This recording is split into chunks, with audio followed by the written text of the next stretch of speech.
प्रलय ऐसा समय होगा जब सब कुछ तबाह हो जाएगा। अंदर की आग धरती को फाड़कर बाहर निकल आएगी। आसमान फट जाएगा। सारे जीव जंतु, पक्षी, पेड़ पौधे इस तरह खत्म हो जाएंगे जैसे कुछ था ही नहीं, और यह धरती फिर से आग और भाप से भरा एक गोला बन जाएगी। हर धर्म में किसी न किसी तरीके से प्रलय की बात कही गई है।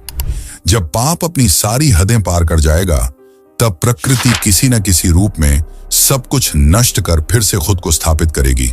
सनातन धर्म में इसे कलयुग का नाम दिया गया है।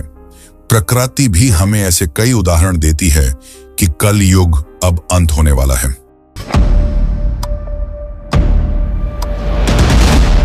तो क्या यह सत्य है कि आने वाले कुछ सालों में कलयुग का अंत हो जाएगा? 2025 में दक्षिण भारत के समुद्र तट पर मछुआरों को एक अजीब और डराने वाला जीव मिला। एक पतली 20 फुट की मछली। वैज्ञानिक इसे सिर्फ एक ओरफिश कहते हैं। जापान इसे अर्थक्वेक फिश नाम देता है और भारतीय व जापानी शास्त्र इसे प्रलय का दूत कहते हैं। सवाल यही है, क्यों एक साधारण दिखने वाली मछली को हजारों साल से विनाश का संकेत माना गया है? कुछ हफ्तों बाद तमिलनाडु में भूकंप आया, जब राजस्थान में बाढ़ आई और केदारनाथ में हेलीकॉप्टर की दुर्घटना हुई, या अमेरिका के जंगलों में आग। क्या यह केवल मौसम में बदलाव है या फिर उस महाप्रलय की ओर इशारा? क्या 2026 से कलयुग का अंतिम अध्याय शुरू हो गया है? इसका प्रमाण जगन्नाथ मंदिर हमें देता है। भविष्यमालिका वो दिव्य किताब है जो 600 साल पहले लिखी जा चुकी है।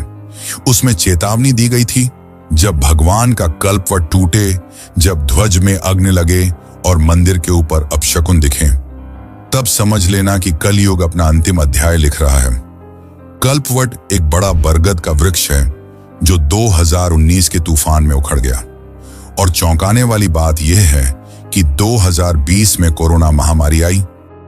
गिद्ध को विनाश का वाहक कहा जाता है और कई बार गिद्ध जगन्नाथ के ध्वज पर बैठे हुए दिखे हैं। तो क्या हमें भगवान विष्णु संकेत दे रहे हैं? चलिए चलते हैं द्वापर युग में। उस युग में श्री कृष्ण ने ऐसा क्या बताया होगा पांडवों को कलयुग के बारे में, जिसने वे सभी कुछ समय के लिए डर गए? तो दोस्तों, ये यात्रा में हम आपको बताएंगे कलयुग के कुछ ऐसे भयानक रहस्य जिसे देख आप चौंक जाएंगे। आगे आने वाले मिनट में आपको अब तक के सबसे भयानक युग के बारे में पता चलेगा। तो वीडियो शुरू करने से पहले इसे लाइक करें और कमेंट में हरे कृष्णा जरूर लिखें।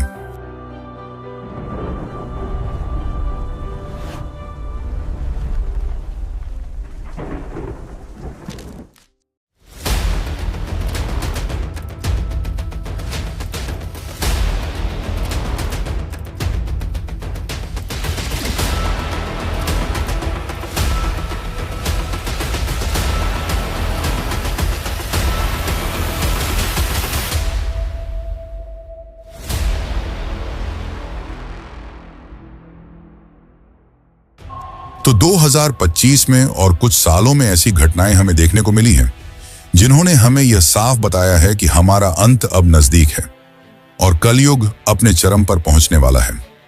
साल 2025, गर्मियों का मौसम। मछुआरे मछली पकड़ रहे थे। तमिलनाडु के दक्षिणी इलाके में उन्हें कुछ ऐसा मिला जिसने पूरी दुनिया को चौंका दिया। उनके जाल में एक 20 फीट लंबी मछली फंसी।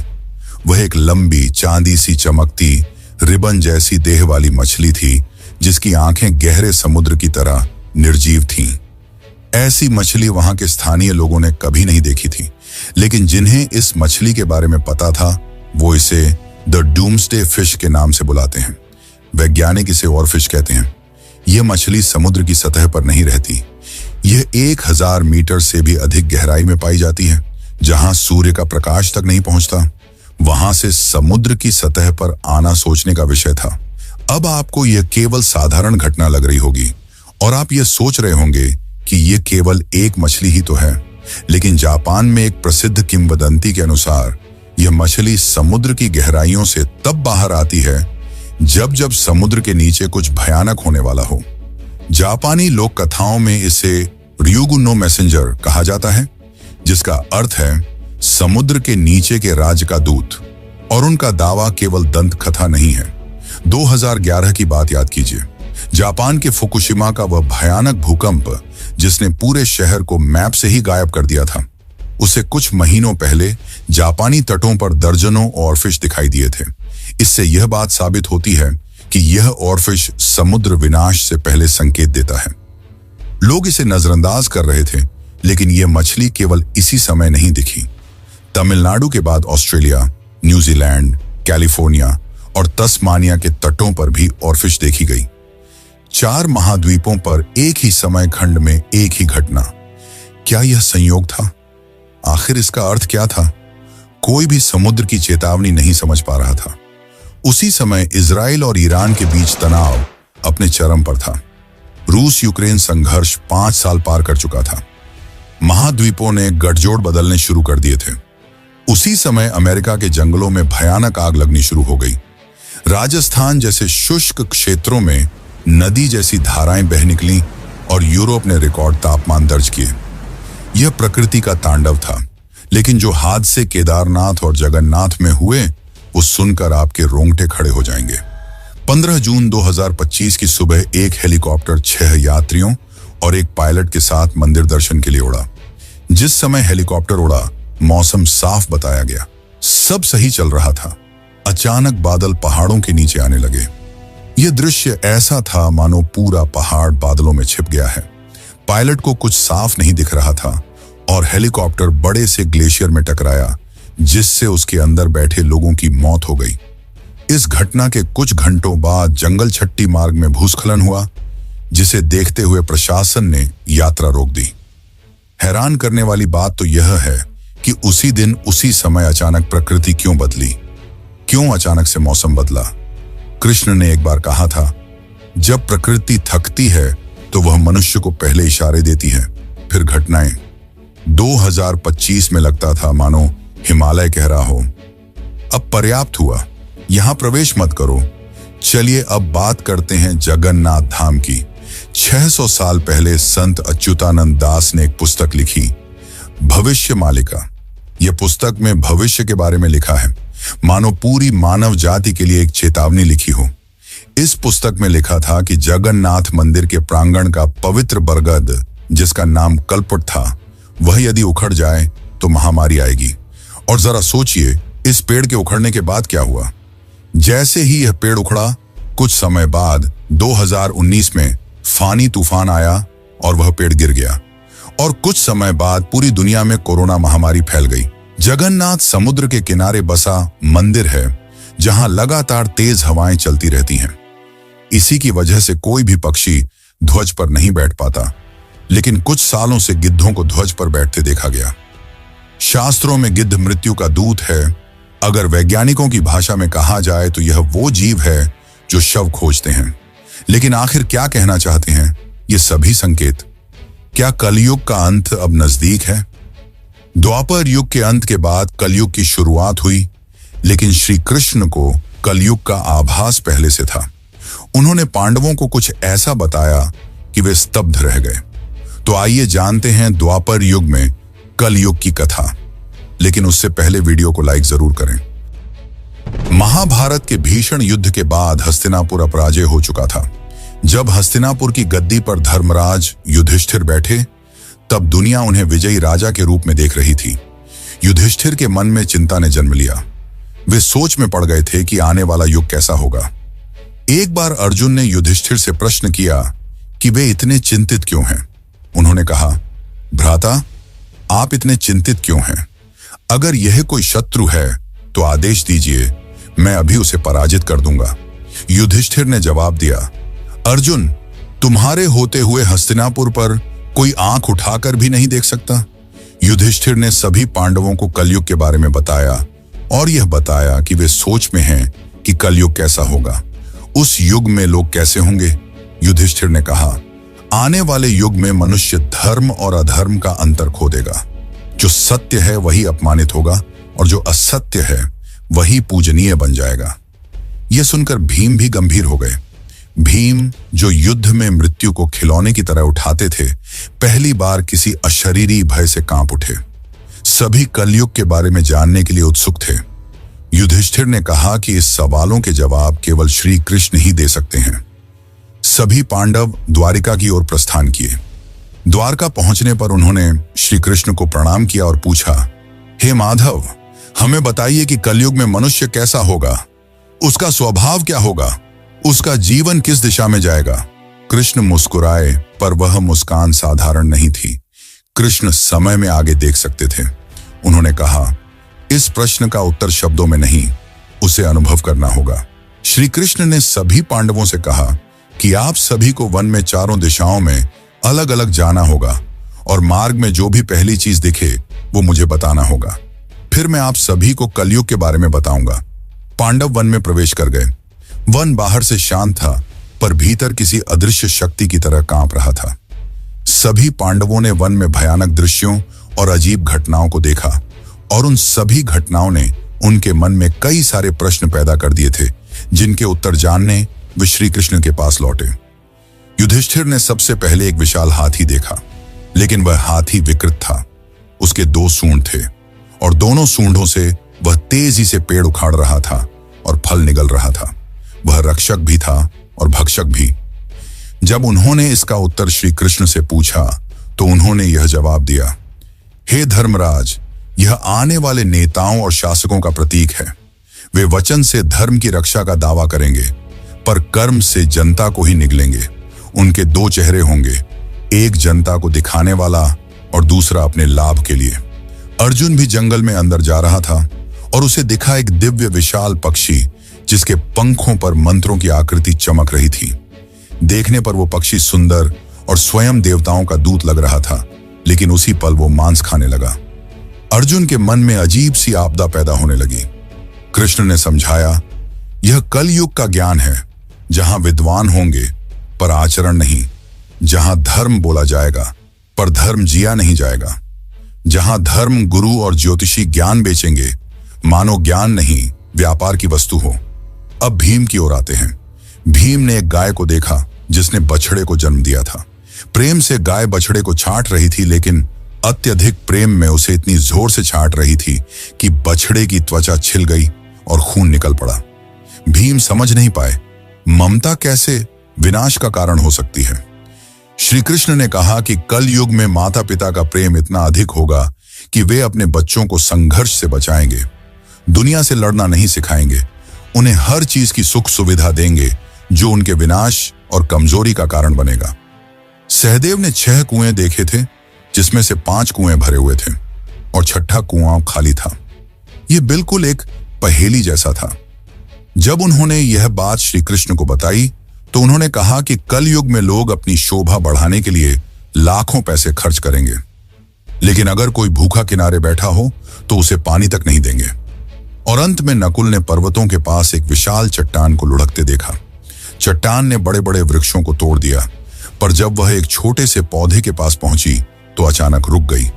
श्री कृष्ण ने कहा कि कल युग में हर तरफ ईर्ष्या से भरे लोग होंगे जो एक दूसरे को नष्ट करने में लगे होंगे, लेकिन जो भगवान को सच्चे मन से याद करेगा वो कलयुग में भी सभी कष्टों से बचा रहेगा। कलयुग में कोई भगवान को नहीं मानेगा, लेकिन जो भी मुझे सच्चे मन से याद करेगा मैं उसके पास जरूर आऊंगा। मैं उनके दुखों को नष्ट करूंगा और उन्हें शांति प्रदान करूंगा। और यहीं पर श्री कृष्ण शांत हो गए। यह तो केवल एक झलक थी जो श्री कृष्ण ने पांडवों को दी। उन्हें यह पता चल गया कि कलयुग अब तक का सबसे भयानक युग होगा, लेकिन जो गरुड़ पुराण और अन्य ग्रंथों में कलयुग के बारे में लिखा है वो और भी खतरनाक है, जिसकी बात हम आगे की वीडियो में करेंगे। लेकिन आगे बढ़ने से पहले कमेंट में जय श्री कृष्ण लिखना ना भूलें। घोर कलयुग का वर्णन गरुड़ पुराण में किया गया है। गरुड़ पुराण में वर्णित कलयुग ऐसा नहीं था जो हम आज अपने आसपास देखते हैं। जब आप घोर कलयुग के बारे में जानेंगे तब आपको आज की सभ्यता कहीं सुंदर लगेगी। घोर कलयुग में जीवन एक वरदान नहीं, एक श्राप प्रतीत होता है। आज के जमाने में मनुष्य की आयु 70 से 80 वर्ष है और जापान के ओकिनावा शहर में तो 100 साल से ज्यादा आयु है। लेकिन घोर कलयुग में यह घटकर 20 वर्ष हो जाएगा। 20 यानी जीवन का वह बिंदु जहां आज के मनुष्य अपने करियर की योजना बनाते हैं, अपने सपनों को लिखते हैं, अपने भविष्य का निर्माण सोचते हैं, वहीं कलयुग के अंत में वही बिंदु मृत्यु के द्वार बन जाएगा। जन्म और मृत्यु के बीच की दूरी इतनी छोटी रह जाएगी कि जीवन शब्द का अर्थ ही बदल जाएगा। उस समय 12 वर्ष से ही मनुष्य वृद्ध अवस्था में पहुंच जाएगा। एल्ला सफेद त्वचा सिकुड़ी हुई, आंखों में घबराहट और मन में भय। शरीर रोगों का घर होगा, हड्डियां कमजोर। ये वही उम्र है जिसमें आज का बच्चा स्कूल जाता है, खेलता है। स्त्रियों के शरीर इतने दुर्बल होंगे कि 8 से 9 वर्ष की आयु में ही गर्भ धारण कर लेंगी, पर शरीर में वह शक्ति नहीं होगी कि वह गर्भ को पूरा पोषण दे सके। न वे बच्चे को संभाल पाएंगी, न स्वयं को। केवल ऐसा ही नहीं होगा, वह समय नैतिकता की मृत्यु का युग होगा। विवाह जैसा पवित्र बंधन टूट जाएगा। पति पत्नी का संबंध व्यापार जैसा होगा। लाभ हुआ तो चलो, लाभ नहीं हुआ तो खत्म। गरुड़ पुराण कहता है कि पतिव्रता स्त्रियां लुप्त हो जाएंगी। पुरुष स्त्रियों के लिए और स्त्रियां पुरुषों के लिए सहारा नहीं, सौदा बन जाएंगे। लोग केवल अपनी भूख और वासना के लिए जिएंगे। संबंध केवल लोभ के लिए बनाए जाएंगे। वासना जो आज पाप समझी जाती है, वो अधिकार बन जाएगा। मनुष्य और पशु के बीच कोई अंतर नहीं रहेगा।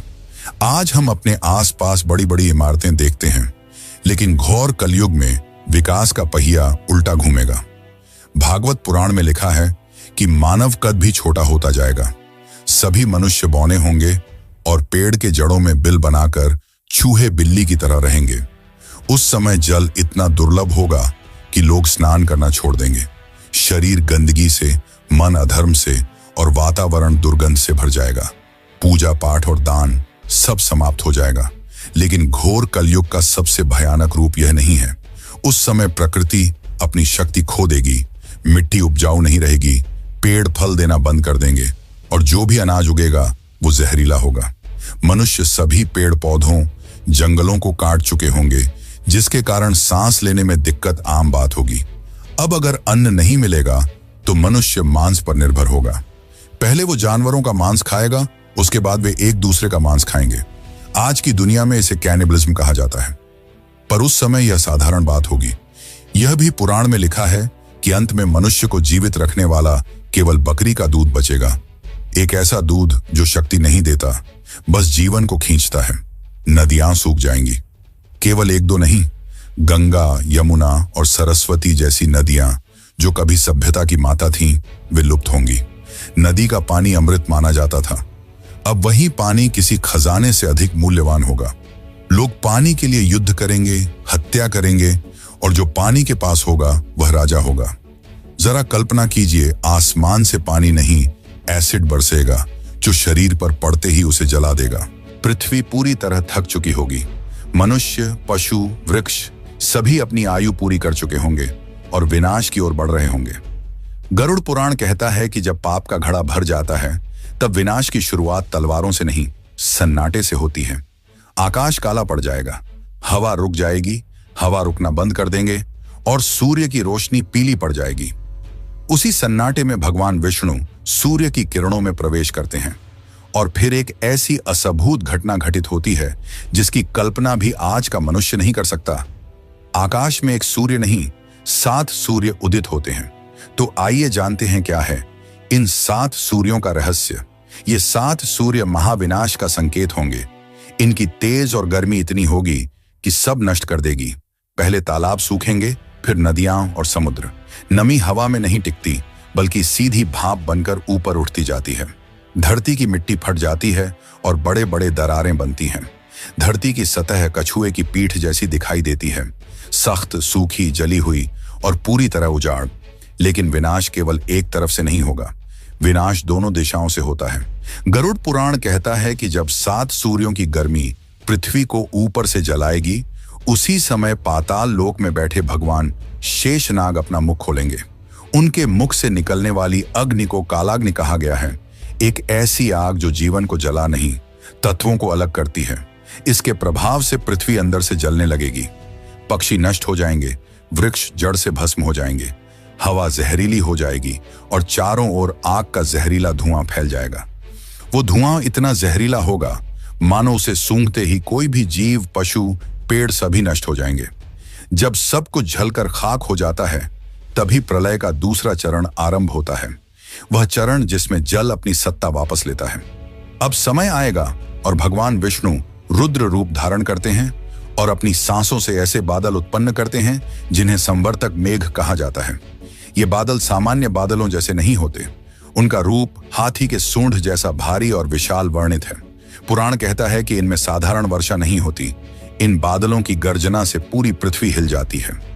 जब वर्षा होती है मानो जल नहीं आसमान से पत्थर बरस रहे हों। पुराण कहता है कि यह वर्षा वज्र के समान कठोर होती है, मानो आकाश टूटकर नीचे गिर रहा हो। उस समय यदि कोई पर्वत भी खड़ा हो तो वह इस वर्षा के भार से पिघलने लगता है। यह वर्षा आग को बुझाने के लिए नहीं होगी। इस वर्षा से पूरी धरती पानी में डूब जाएगी। यह वर्षा एक दिन, एक महीने या एक वर्ष तक नहीं चलती, लगातार 100 वर्षों तक चलती है। समुद्रों का पानी बढ़ता है, भूमि का स्तर गिरता है और धीरे धीरे पूरी पृथ्वी जल से भर जाती है। अंत में वे पर्वत जो हमेशा मानव सभ्यता के रक्षक रहे, वे भी समुद्र में समा जाते हैं। हिमालय जैसे विशाल पर्वत भी इस जल में अपना अस्तित्व खो देते हैं। उस समय पृथ्वी पर कोई मंदिर, भवन, महल नहीं बचेगा, सब पानी में डूब जाएगा। चारों ओर विशाल नदी होगी जिसका कोई अंत नहीं देख पाएगा। गरुड़ पुराण कहता है कि यह वर्षा पृथ्वी का विनाश नहीं, उसकी शुद्धि है। जैसे खेत को नई फसल के लिए जलाया जाता है, उसी प्रकार धरती को पापों और बुरी शक्तियों से मुक्त करने के लिए सृष्टि को नए चक्र के लिए शुद्ध किया जाता है। यह प्रलय पाप को नष्ट करता है, जीवन को नहीं। जब पाप धुल जाता है और कर्म का भार समाप्त हो जाता है, तभी अगला युग जन्म ले सकता है। अब पृथ्वी पर केवल जल है और उसके ऊपर अंधकार, पर इसी अंधकार के भीतर एक चिंगारी छिपी है, नई सृष्टि की। समय अपनी गोद में बीज छिपाकर रखता है और फिर किसी दूर स्थान पर एक नए युग का योद्धा जन्म लेने की प्रतीक्षा कर रहा है। इतिहास साक्षी है कि किसी युग का अंत तलवारों से नहीं होता, बल्कि मनुष्यों से होता है। मनुष्य के विचार जब ईर्ष्या और लोभ की ओर जाते हैं तो प्रकृति स्वयं उन्हें उनके पापों का दंड देती है। और अगर आज की दुनिया को घोर कलयुग से तुलना की जाए तो यह स्वर्ग जैसा प्रतीत होता है। तो दोस्तों, आप ही बताया कि आपको लगता है कि दुनिया जल्दी खत्म होने वाली है? क्या आप घोर कलयुग में जन्म लेना चाहेंगे? अपने उत्तर कमेंट में जरूर बताएं।